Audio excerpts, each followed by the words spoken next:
Welcome to Just the Who of Us, hosted by Reah. This is a space for honest, thoughtful conversations around mental health, life journeys, holistic wellnesses, and the experiences that shape who we are. Take a breath, settle in, and join Reah and today's guests as we explore the stories that connect us. Today with us, we have Jason Lange, and today we're going to spend a little time talking about men's mental health. We kind of have this societal expectation of men to think and not feel their emotions, right? Someone said to me earlier, women are expected to show every emotion but anger, and men are only expected to show anger, which is such a profound statement because that really is our societal expectation, right? Like men are expected to, oh, well, he's mad, that's normal, or women are emotional, and but if a woman's angry, then there's something going on. So it's really this kind of weird societal expectation that we have around men and their emotional vulnerability.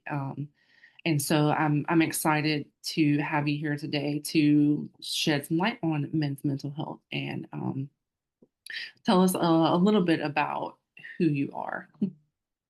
My name's Jason, and I'm a men's embodiment coach and group facilitator. But essentially, I'm a life coach for men, and I focus on supporting men in relationships and career and purpose, and health and well-being and vitality.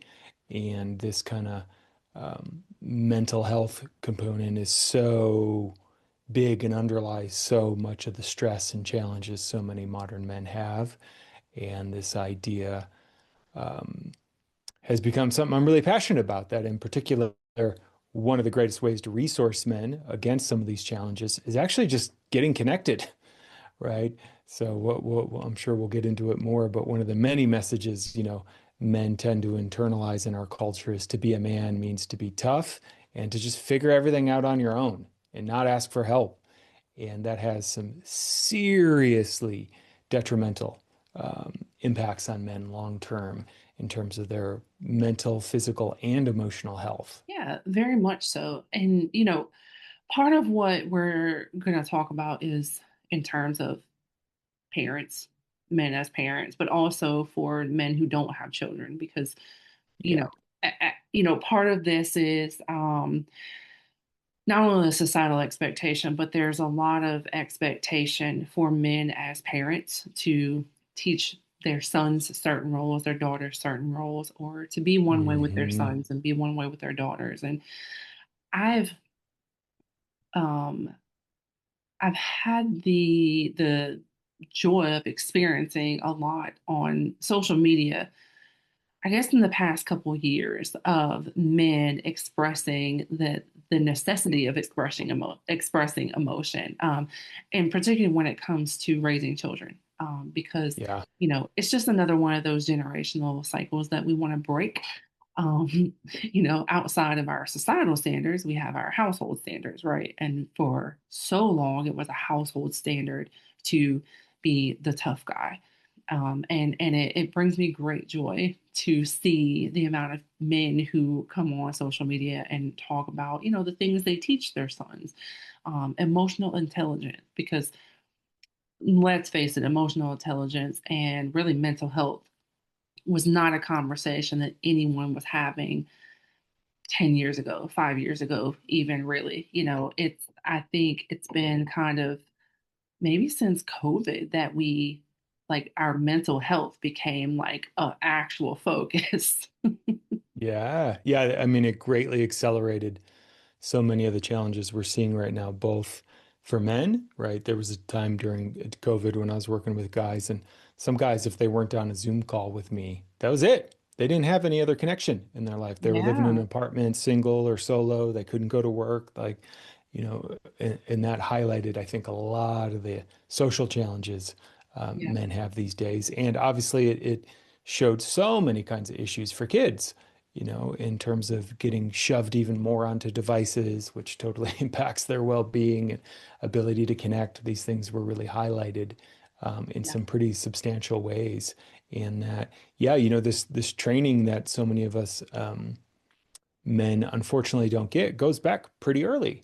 And like you're saying, I think it's one of the actually great endeavors men can take on right now, particularly if they're fathers, but really for anyone they can mentor in their life, is showing that, yeah, it's okay to have emotions and it's okay to express them. And it's in doing that that's how we learn. And so the challenge for so many men was when we weren't taught this, right, from a young age. It's definitely changing, but it's definitely still a thing. Boys and girls are often parented different. Yeah. Boy falls down, get up, you're tough, you're fine, get back to it. You can do it, you can do it. Um, Not necessarily slowing down and actually attuning to the pain the kid might actually be in, right? Mhm. Um, and that lesson often just gets hammered into boys and men repeatedly, that whatever's happening in your body isn't important. Override it, ignore it, be tough, right? Probably the central tenet of the kind of unhealthy masculinity so many boys and men are raised with is to be a man means to be invulnerable, right? Yeah. Like, so the ideal man is invulnerable. He's tough as nails. He's Superman. He can't be hurt, can't be stopped, doesn't need anyone, never shows any weakness. Right. And that just sets us up for a lifetime of pain in a sense. And then in particular, we're just not taught, you know, intuitively to learn what's happening inside of us. And so many boys then, get put into the public school systems, and I mean school systems in general, where to learn, what are we taught? Sit still, pay attention. Yeah. And there's a reason for that, obviously, but the message it actually signals to boys is, hey, that natural impulse in your body to move, ignore that. So what your body wants you to do is wrong. So you shouldn't listen to your body. And if you do, you're a bad kid, you have ADHD, you get disciplined, all that kind of stuff. And, more and more, there's research coming up. There's been a growing gap in educational outcomes for boys and girls. And turns out, particularly in the younger ages, the two things you can do to pretty much erase the gap are, one, hold boys back a year. We actually do mature emotionally slower. Yeah. And if you just hold them back a year, they tend to do better in terms of socialization and self-regulation and all kinds of stuff. And then the other thing they found was, if you start the day with like 90 minutes of vigorous physical activity and play, turns out boys have no problem sitting still. They just literally have to get the Yeah. energy out of our That's systems. so But so interesting. much of schooling isn't set up for that. You get these like little pockets of 15 minutes of recess. When I was growing up, we still had PE like every day, I think. And my daughter has it Yeah. maybe once a week now. It's Right. just been like eradicated from school in so many sense. And we wonder why boys are struggling. But the point being, this thing starts really young, where often boys aren't taught what's happening inside them. And when we don't know what's happening inside of us, we don't know what to do with it, and we don't know how to communicate it. And so that starts to create a lot of um, pain, essentially, emotional pain, physical pain, often for boys that they don't know how to talk about. Right. And when you don't know how to talk about it, what ends up happening for most boys is then they try to find things outside of themselves to make them feel better, or they act out. And as we get older, we turn to booze, weed, porn, overworking, TV, food, you name it, to try to regulate ourselves, because no one ever taught us, hey, that sensation you're having right now, that's grief. You feel sad. It's okay. Just be with the grief. Or, wow, I got a 1-year-old at home right now, and he's very much in that phase of wants something, and I have to set a limit. It's like, no, you can't grab the scissors. It's not safe, right? And he gets Right. really mad. How does he, one of the great gifts we can give our kids is to teach them what that feeling is. So Yeah. he gets, "Ah!" This is the moment where the training really starts of, wow, yeah, you're really mad right now, right? Ugh, you're feeling so mad that daddy said you can't have those scissors. And Right. that is actually how kids learn, and boys and girls, frankly, learn to map what's happening in their inner experience to the languaging and the vocabulary. Oh yeah, I am mad. That's right, right? And you can start to see it register in kids. So Right. now I know what the sensation is inside of me, and it doesn't feel as overwhelming or scary. Still not pleasant, but now I can start to share things. As kids get a little older, it's not just tantrums. They can say, I'm so mad, I want that, right? And that's actually a huge Yeah. leap. And that's just a place where a lot of boys are and men are severely undertrained to be able to name our inner experience. Yeah, I, you know, so my youngest is adopted, but he's been with me since about 4 months old, and so he's aware that he is adopted, and he never really got to know his birth mother. Hmm.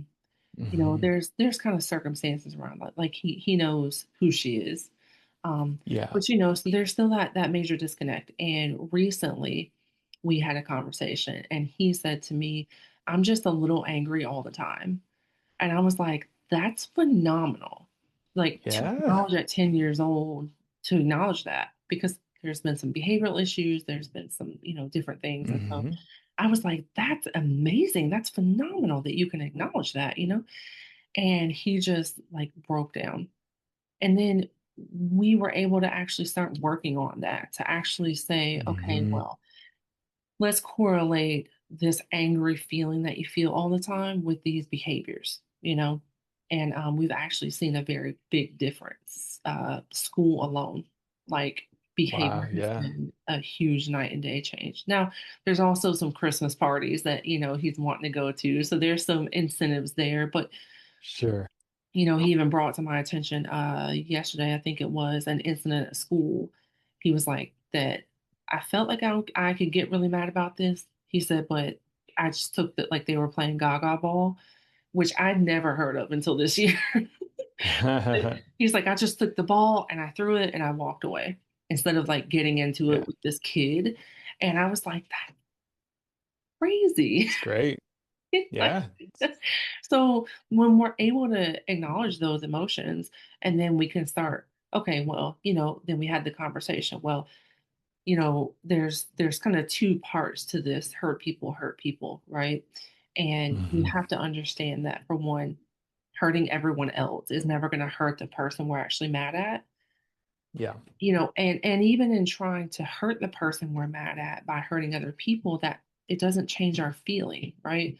So now we can take those things and we can move forward in how we navigate Yeah. how we're treating other people now that we know why. And so, I just, with my 25-year-old, he went through a very angry period of his life. I didn't do that with him. I was Hmm. 14 when I had him. I was much younger. I didn't have, I was still a very angry person, you know? So now I have certain conversations with my 25-year-old, but I didn't know that little boys were allowed to express emotion, like Yeah. as a teenage mother. And so, it's one of those, like, the more you know, the better you do.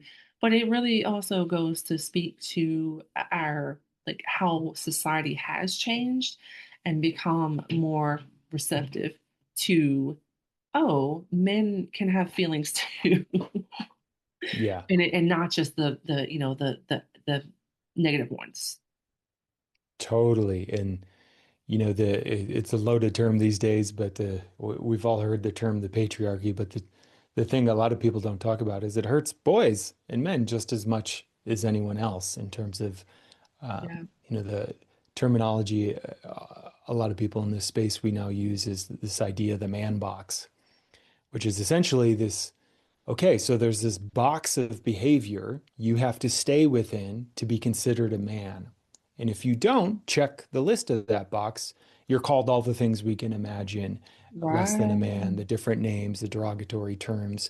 And that's what has kept these young boys and men confined, right? To one of which was, like you said, the only emotion you're allowed to feel is anger. Anything else is not manly. It's not manly to feel grief. It's not manly to feel fear. Right. It's not manly to feel shame. And we're getting to rewrite the story on that now, right?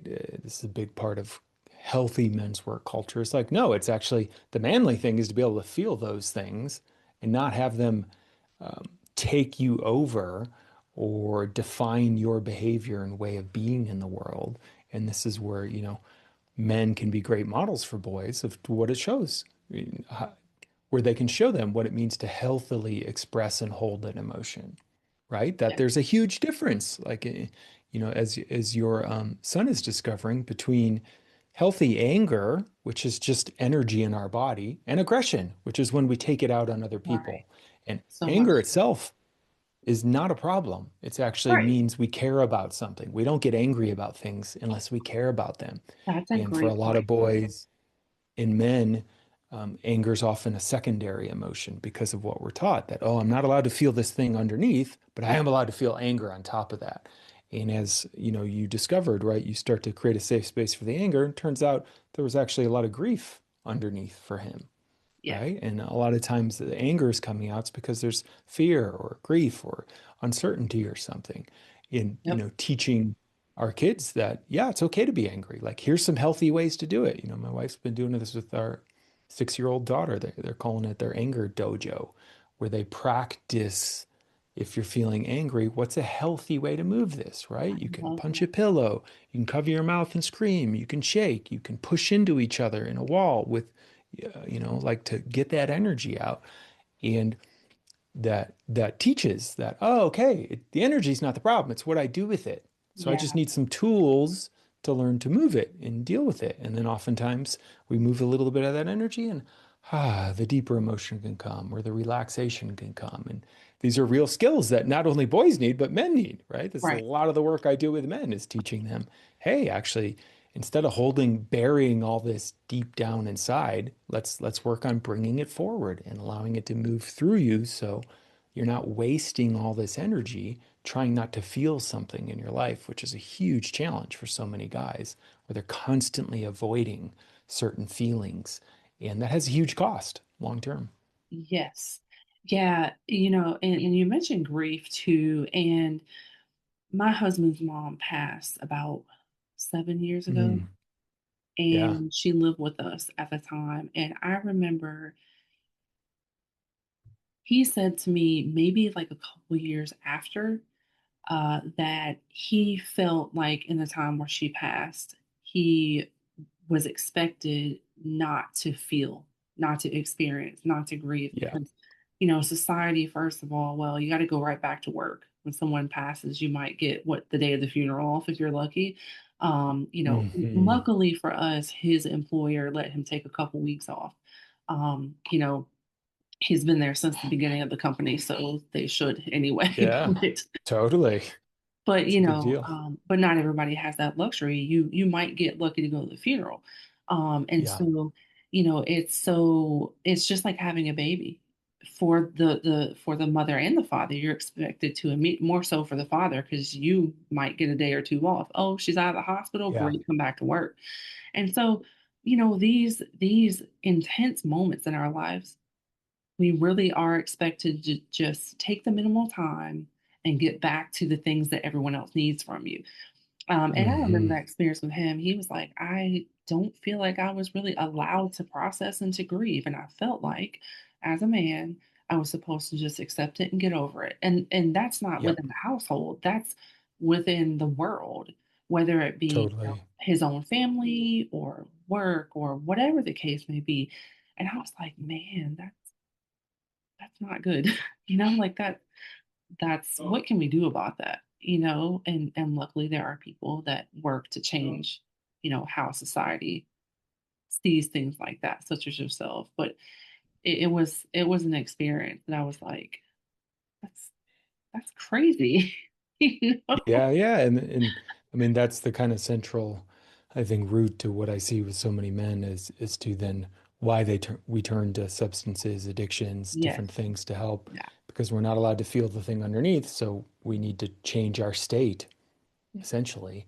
And what we're starting to see is that, yeah, that has long-term consequences in terms of just physical tension, men hold in their bodies, autoimmune disorders. These things really start to show Yeah. up as we get older. And as we go in and give ourselves the space to metabolize and process this emotional content, it doesn't take a hold of us in the same way. And I think that's the big learning so many men I work with and myself, I've been on that journey my whole life too, to, oh, okay, it's actually okay to feel. And as scary as that is sometimes, ultimately it's actually easier long term than walking around with all of this stuff inside And so many men wonder why they're so agitated or depressed or low energy. And oftentimes it's because they're using so much of their life force just to avoid feeling these intense feelings inside Yeah. because people, because of the messages they receive that it's not acceptable for them to grieve or process or be in fear or whatever. And so it's just creating space, is the great gift we can do for men right now. And then where I like to support men beyond that is okay, and not only can you do that, but you can do that in community and get support from other men because so many men walk around, right, trying to solve and win at life totally solo and without any community, Yeah. which then puts a lot of burden on their families and their partners. Um, but learning that, hey, as men, we can connect with each other around more than just things in sports. We can actually go deeper, talk about what's happening inside. And oftentimes, the very thing we're scared of sharing with other men because of judgment, when we find the right men, is the thing that makes us feel the most connected to them. Like, oh Yeah. my God, yeah, I totally have that too. I thought I was the only one. Feels so good to know I'm not the only one. And there's like an actual relaxation I see happen with men over and over and over again, where they realize they don't have to do it all alone or try to figure it out all alone. Yeah. And I want to also point out too that, because we spent some time talking about children, but, you know, there are plenty of men who are single, widowed, or widowers. No, that's the women. Widowed, right? Sure. I'm not, yeah, it's one of those two. But I think women are widows, men are widowers, something like that. But Yeah. widowed, widowers, or don't have children, or their children are grown, or whatever the case may be, that experience this loneliness. Um, and it happens in men who are in relationships, very equally. But I think in terms of when we think expressing emotions, we generally think of inside relationships or Hmm. for the public, right? So we usually Yeah. kind of correlate that with expressing those emotions to someone else. And I know that often, we think of, okay, well, men struggle, married men, men in relationships, men with kids, they struggle with loneliness of not feeling, attached to their partners or whatever the case may be. But it happens very often in single men too. Um, Men who have Yeah. lost their spouses, men whose children are grown, and we kind of can lose this connection to our emotions when we don't have that person or people that we were close to share them with anymore. And maybe can Hmm. become, okay, well, now where do I put this? Well, I'm just going to keep it inside because, well, who wants to hear Yeah. about this? You know? Um, So true. So many guys I work with, they feel like their inner world, one of the reasons they don't share it is because they don't want to burden other people with it. Oh, I don't want to put this on you or da da da. And so again, they keep it all inside. And one of the great joys I have is I particularly get men into groups and they have this experience where another man finally does step into some kind of courageous sharing and is like, oh my God, this thing's happening in my marriage or this thing's happening with my kid and they bring it forward and they're like, wow, I'm so glad that you shared that with me. I actually feel yeah, closer to you. Like it didn't feel like a burden at all. And it's this like moment where I'm like, so you realize when you do that, that's how other people experience what you share. And they're like, yeah, what? And they have this realization that, oh, all this stuff I think is going to burden other people isn't. In that, particularly as we get older and into things like men's groups, you know, we're adults. You can trust other people to say, hey, actually, you know what, today I don't have the capacity to hear that or receive that, or I'm feeling yeah. saturated. You don't have to manage my experience. Just come Right. forward with your feelings. And I'll let you know, like, hey, today actually it's a rough day. I can't hear that, but I'd love to talk to you tomorrow or whatever. And Mhm. anyway, it starts to create this whole culture of permission where guys realize, oh, the way I feel towards a man when he shares his vulnerability is how they feel about me. And Right. it starts to become the hack to like finally unlock some of this really encoded patterning. Yeah. Yeah. And that kind of leads me to my next question. I want to talk a little bit about the services that you offer, and one of those is men's groups. So tell us kind of briefly about that. Yeah, I lead. One of the big things I do is I help men create, lead, or just experience what a men's group is and what I mean when I say the power of connection, particularly with other men who we can go under the surface with and really get support when we're feeling challenged or down.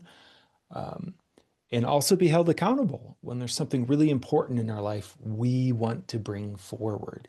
And a men's group's really just a place for men to learn to slow down, actually get connected to their bodies, their feelings, and get really clear about what's working, what's not working in life, and what's in the way.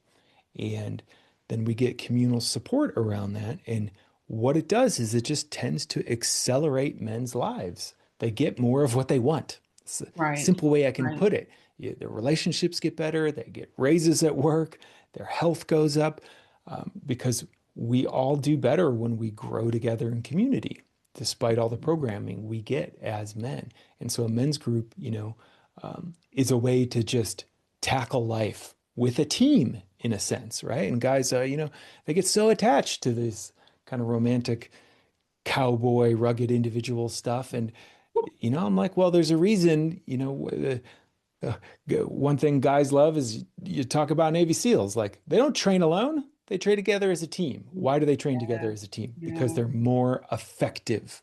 That's it. It's more effective. So you Yeah. need to have a team as a man, right? And that team is going to help you navigate your life more successfully and get clear about where you want to go and what's in the way. And a men's group, I have different versions of that. I have online versions for guys that just want to experience it. I have versions that include retreats so you can actually get together in person. I have trainings on how to start your own group.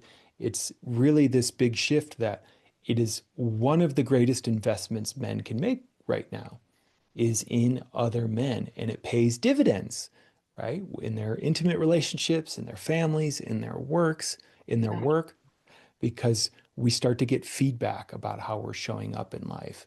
And a men's group is particularly a great place where men get to experience something that so many men, as they finally actually taste it, are like, oh my God, I didn't even know how bad I was craving that.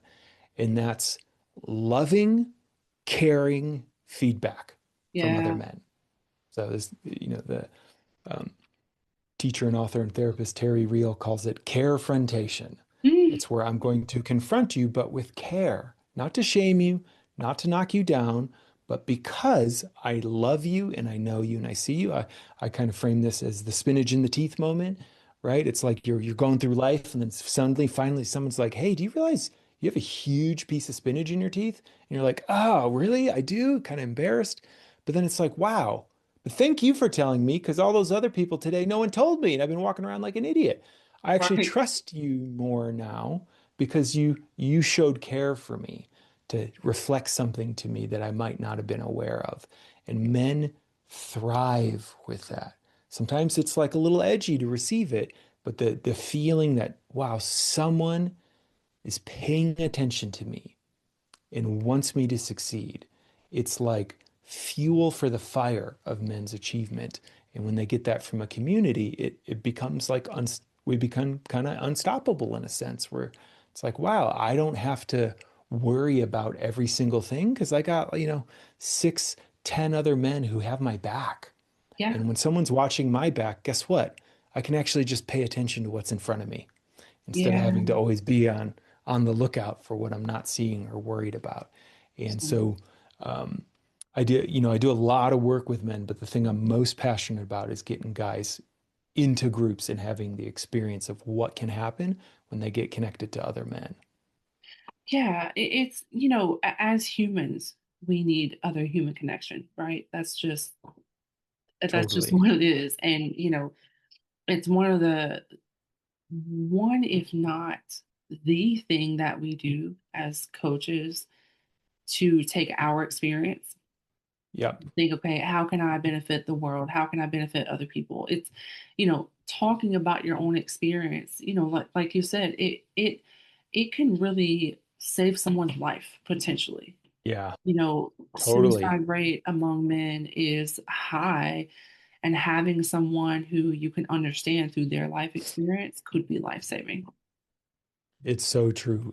I think that's the other thing that actually ends up creating a lot of empowerment in guys in groups is the realization that um, bringing forward something vulnerable, talking about my challenges in life, it doesn't just serve me. Because what I see in groups over and over, um, is we call it lighting the way, where it's like one man comes forward with a vulnerability or a truth or shares something hard or feels something hard. And what it does is it actually leads the way and it creates this place that other men can then step into. I see this in groups all the time. I wasn't going to share this, but then da da da, you were so brave in how you shared that. And I realized, like, I got to do this too. And so that gave me the courage to bring forward this thing that I've been struggling with. And then it starts to like go through the group, and men just become more inspired because they see when that man shared, it freed something in me. So maybe if I share, it'll free something in another man. And it Absolutely. starts to create this beautiful chain reaction. And very much you never know when sharing your inner world might be the key to saving someone else and helping them realize, wow, I thought I was doomed or that no one else would ever understand this. And you just showed me that I'm not alone. And so if you Absolutely. can handle this, maybe I can handle this too. Yeah, I can't tell you how many times in podcasting and having a guest on will talk about something, and I'm like, Hmm. oh my gosh, or like it kind of leads to me maybe facing something in my own life, or Yeah. the thing that led to the conversation with my son was actually what's called an ICU letter. And had another parenting coach on, and they were talking Oh, about, nice. yeah, so they mentioned the ICU letter, and I wrote it and I gave it to my son. And when I came back in the room, that's when we had this Uh-huh. moment. So, like I didn't know anything about that, but I had this guest on and she mentioned it to me, and it changed the trajectory of our relationship potentially. So, So great. yeah, it's sharing your experience with someone. It not only helps you feel understood and related, and it could be anything. But like Yeah. no two people's stories are identical, but there is someone out there in the world who gets what you're going through at, at some point. It may Yeah. not be the identical details, but the situation is the same. And they've either come through it or they're struggling through it. They may be at a Yep. different point than you are, and you can influence their journey. You never know, but it usually has a positive, beneficial outcome for one, if not both of you. So true. Yeah. I totally agree. And again, it's one of the cool things I see men start to register is, oh, this actually becomes a type of leadership where I Mm, can serve and support other men. And if there's one thing that gets, the masculine going is we love taking care of other people, right? This mhm. feeling of, oh, I can support, I can help, I have a purpose. And turns out me learning to work with my emotions, my pain, creating connection, it can serve others in my community, other men, young boys. And it really starts to change the game for guys. I've seen long term in groups where it gives them this real sense of purpose that, okay, yeah, I'm not doing this just for me, I'm doing it for other people. And that really um, just makes things a lot more meaningful for men and helps, I think, for a lot of guys really tackle some of the crisis of purpose and meaning where they just don't know what to do in life. Where am I supposed to help? How can I help? I want to help, but I don't know how to help. Getting into community like this actually brings forward some very visceral and personal ways you can start to help men Right. in your life. And again, what I've seen groups do more than anything else is give men a sense of belonging and a sense of purpose. And when a man has a sense of belonging and purpose, Yeah. the world's his oyster. Yeah. Yeah. Absolutely. Yeah. Before we have to wrap up, I want to talk about briefly your podcast. Um, the Evolutionary Men, that's your podcast, correct? Yeah, Tell us a little bit, briefly about the conversations that you have on that podcast, and do you sure. have Yeah. if you have guests come on and things like that. Yeah, I would say my show's probably 70 to 80% solo episodes. And then I do have some guests on. A lot of some of my partners that I run programs with will often do stuff on. But it's really just all about what does it take to be a healthy, thriving man in this day and age that doesn't succumb to the old belief of you either have to be kind of honestly a macho dick or a pushover, soft, wimpy, kind of nice guy in that actually what we're talking about here is the third way, where it's totally possible for us as men to have complete connection to our power, our desire, our capacity to set healthy boundaries and say no, and still be very attuned, very sensitive, learn how to feel and express, and that we can become leaders in so many of the relationships in our lives. So, my podcast is really about how we as men can learn to lead in life and in love, and the many things we need to be aware of in terms of our mental, physical, and emotional health. And in particular, like I've been talking about, all the many reasons men's work and men's groups in particular are so important, where we just go through countless examples of the ways um, community can change your life, getting connected to your emotions can change your life, learning to regulate your nervous system can change your life, learning to get connected to a sense of purpose. Like it's all there. It's just everything I've kind of learned in my own personal journey of transformation and becoming a father and husband. And now in the hundreds of men I've coached, I've just seen, okay, whatever you think about it, here's what moves the needle on men's lives. The quality of their lives drastically improve when they do these things. So my podcast is, at this point, over 100 episodes of just talking about those things. So if you're a man and you're like, okay, I'm a little skeptical or whatever, but you just tune in, find some episodes that, sound good to you and see what happens when you start listening. Yeah, yeah. I sent the podcast to my husband, so I'll let you know how that goes, what he thinks. Nice. There's a few podcasts that he listens to, so Yeah. I think he'll definitely add this to his list, but I'll let you know separately, his feedback Sure. about Yeah. that. Yeah, But men love podcasts. That's yes, one thing I've learned. Men love listening to podcasts. I think yeah, it's a nice stopgap for a lot of men. They're like, well, I yeah, don't want to go to therapy right away. But if you're like, hey, listen to this podcast, they start to get it. And it's a absolutely. way in. It's a great gateway for so many guys. Yeah, I agree. Yeah. Well, is there anything else that you would like to say before we wrap up? No, thank you so much for having me and helping get the message out. And yeah, if you are a man listening and you want to learn more, you can check out the podcast. You can visit my site at evolutionary.men. All the different kinds of men's groups and programs and things I lead are on there. And you don't even have to work with me. So my main passion is getting men connected in groups. So if you're like, I don't know where to start, I want to find something in my town or city, just reach out with the contact form on my site. And I'm very plugged in to, men's group world at this point. And I can at least point you in the right direction. So it doesn't even have to be me you work with, but Yeah, don't wait. A lot of guys wait till there's a crisis to yeah, start to get support. And the truth is, the crisis will be a lot easier if you already have the support. You yeah, already have yeah, support. And it's like, okay, yeah, my parent died or I lost my job. And it's not quite as devastating because we have something to catch us, which is yeah, community and other men. So, you can start now. yeah. I love that. That's perfect. All right. Well, thank you so much for being here, and I look forward to talking to you again. Yeah, my pleasure. Thanks so much for having me. Thank you for spending this time with us on Just the Who of Us. We hope today's conversation offered reflection, comfort, or a moment of clarity. If this episode resonated with you, feel free to share it with someone who may need it. Until next time, take care of yourself and remember, you're not alone in the journey.